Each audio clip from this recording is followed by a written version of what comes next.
Miq Prizmus, sot ishte e diel dhe sigurisht vendosëm bashkë me bashkëshorten të dalim diku në një që e quajmë ne ajër të pastër. Në të vërtet, Velipoja është plot edhe rruga ditën e dielës është shumë e vështirë. Është një tollovi, një marrëzie e jashtëzakonshme e trafikut, mund të mbetesh edhe në trafik. Mi për ne 3-4 orë qëndrojmë jo më tepër, aq na lejon edhe mosha dhe dëshira. Kështu që gjithmonë ditën e dielës e kemi malë. Mbase edhe të shtunën, kështu. Edhe vendosa që të shoh edhe rrugën e re dhe çfarë është bërë me gjithë rrugën e Komanit. Po, për të shkuar deri ke rruga e Komanit e për ta marrë, për të shkuar deri në Koman, gjithsesi duhet shkosh ke Perla dhe normalisht shifet edhe një pjesë e liçenit Vadesit, është një mrekulli sigurisht ujore e Shkodrës.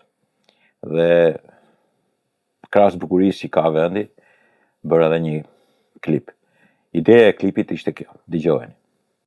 Miq Prizmus, si mendoni ju sa do kishte paguar Tirana ta kishte një mrekulli të tillë? Këtë sipërfaqe ujore.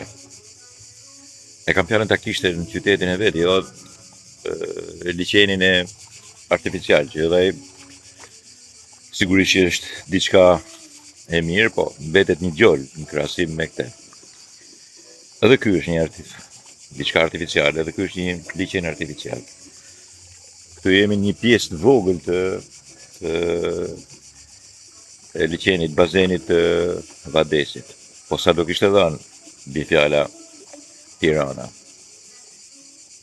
Sa do kishte dhënë mbi fjala Elbasani? Sa do kishte dhënë mbi fjala Korça, që ka Pokradesin, por ta kishte vetën? Sa do kishin dhënë edhe qytetet tjera? Fieri, a mund ta kishte këtë?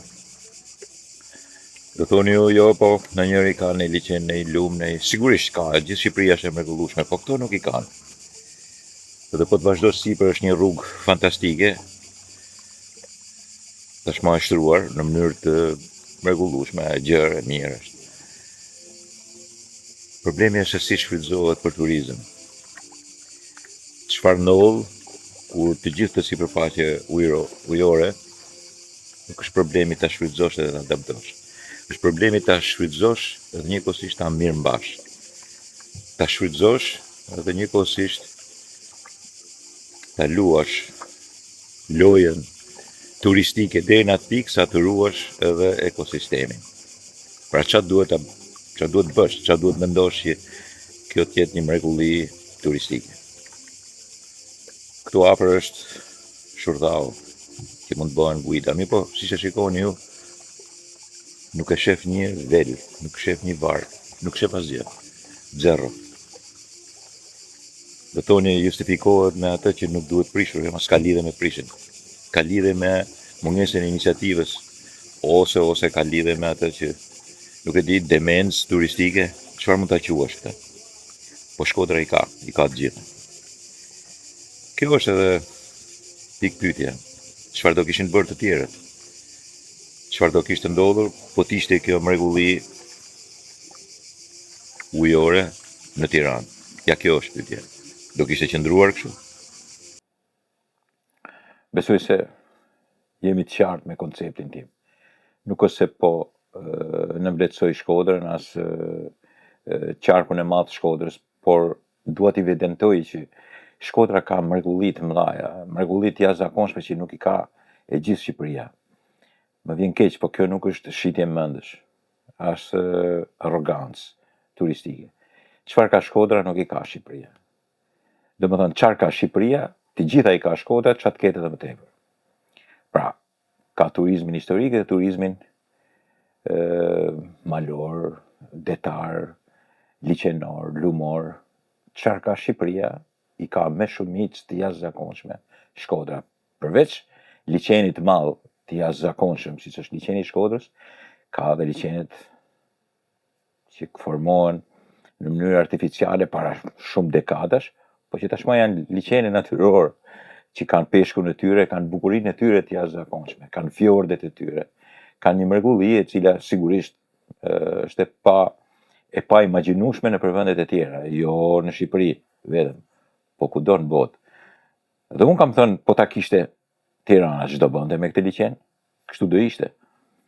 Normalisht këtu nuk e kanë vrarë mendjen që aty të jetë një vel, të jetë një varg, të jetë një projekcion turistik që nuk e dëmton sigurisht turizmin, as nuk dëmton ekosistemin, por rregullon në një farë mënyrë pjesën ekoturistike me atë që konsiderohen në kohën e sotme agrobizneset që janë, kanë filluar të zhvillohen, ose me këtë paketën e maleve që thonë zhvillimin e jashtëzakonshëm ose të mirë të atyre pronarëve dhe atyre që kanë qejf që ta zhvillojnë pronën e tyre, pikërisht në buzë të ujit, pikërisht në liçen.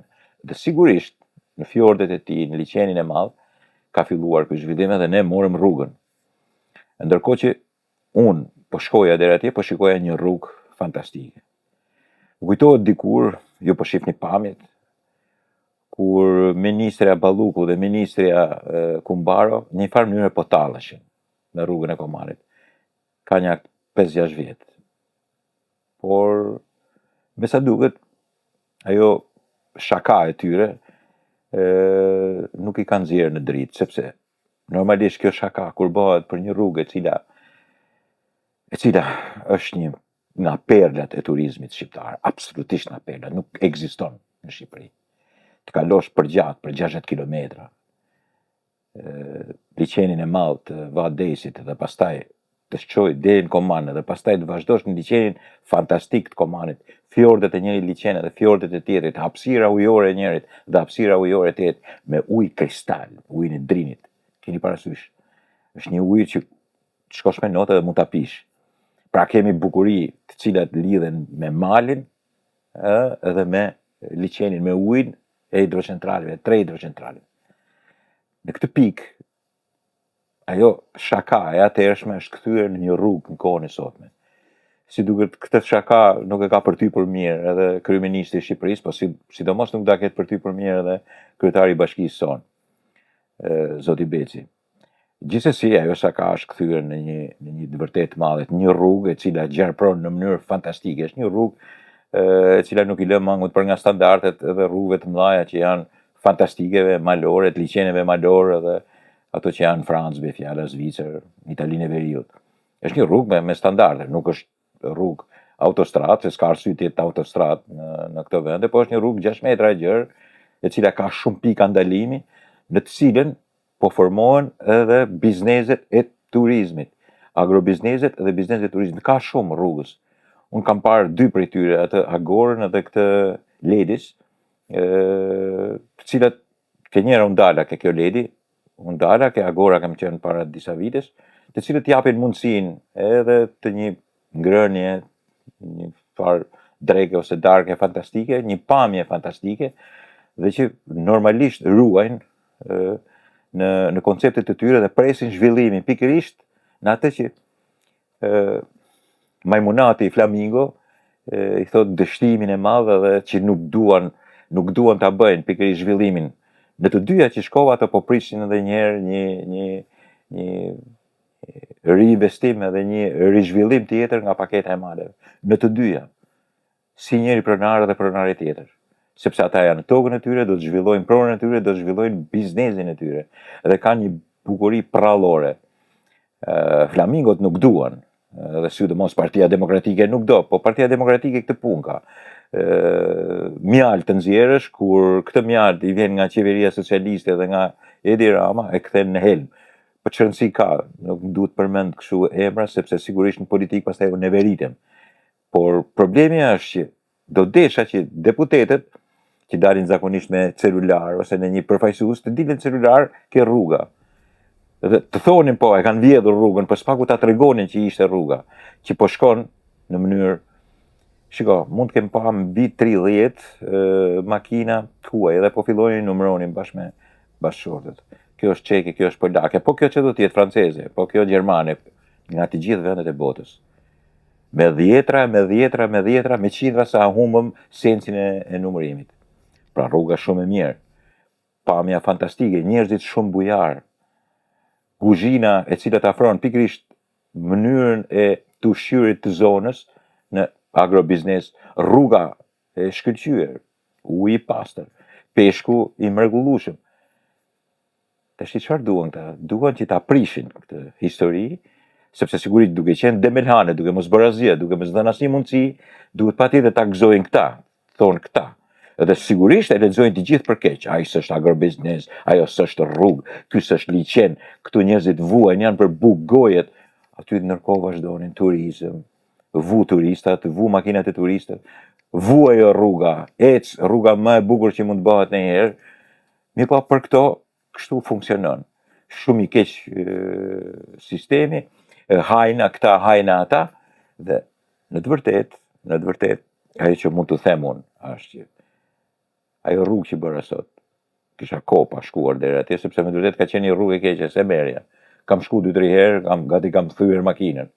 E sa herë kërkohesh ajo rrugë, du të gjendesh edhe në shakat që bëhet dy bukuroshet, Belina Balluku me Mirela Kumbarën, që sigurisht unë nuk i respektoj. Tash me të vërtet janë qeverisë, po s'kam çfarë bëj. Nuk mund t'i duroj dot. Gjithsesi, ajo rrugë është bërë tash, si me Mirelën, si pa Mirelën, si me Belinën, si pa Belinën, rruga është bërë, ka kryer. Edhe unë nuk i kam mënsy ato, më kanë ikur, i kam bë of. Nuk i shikoj dot më. Po rrugën e shikoj veç, rrugën e provoj. Këtë paketën e maleve, ke ai personin që drejtonte atë biznesin e tij turistik, e dëgjova dhe e bisedova. Dhe entuziazmi i tij më entuziazmoi dhe mua. Kishte edhe një rrugë që të shonte deri në breg të liçenit, ku mund bëje plazh. U kënaqa sot. U kënaqa sigurisht edhe do të kthehem.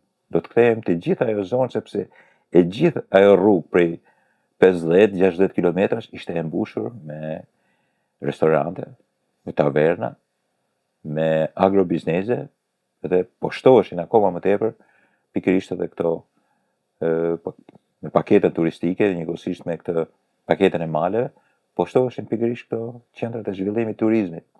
Absolutisht po shtoheshin. E fillova sigurisht çfarë do të bënte Tirana me një liçen tillë, dhe e kam të qartë që gjollin Tirana dhe si çfarë është bërë. Imagjino të kishte një liçen të tillë Tirana, se çfarë do të ndodhte, çfarë turizmi do të ishte, si do të ishte një kryeqytet i tillë. Po nuk e ka. Po këtë e ka Shkodra. Dhe pikërisht për këtë duhet të them që duhet një strategji zhvillimi për qarkun e Shkodrës. Duhet sigurisht. Njerëzit janë. Bile Shkodra ka fatin të ketë një njeri të aksionit, që është kryetari i Bashkisë Shkodrës. Sigurisht, krahas individëve që duhet të ketë iniciativa, duhet bëjë vetë edhe Bashkia e Madhe e Shkodrës, po njëkohësisht edhe qarku i Shkodrës. Projekte të zhvillimit turistik të resorteve që sigurisht thithin turizm, po ruajnë sistemin. Në fundit, natyra është bërë që t'i shërbej njeriut, jo njeriu thjesht t'i shërbej vetes, po pa natyrën. Nuk duhet bërë keq, edhe nuk duhet trajtuar keq, por normalisht në një bashkëpunim dhe një respekt të jashtëzakonshëm për natyrën, në ekosistemin e mrekullueshëm që kemi në qarkun e Shkodrës, turizmi mund të ishte një nga, edhe është sigurisht një nga mrekullitë, cilat pastaj është i pakrahasueshëm me asnjë vend tjetër në Shqipëri. Në asnjë vend tjetër në trevat shqiptare, dhe kam përshtypjen në të gjithë zonën ku ka shqiptar, ku jetojnë shqiptar, bile dhe Malazes dhe Maqedonas, pse jo pastaj edhe më tutje. Dakord, miqtë e mi?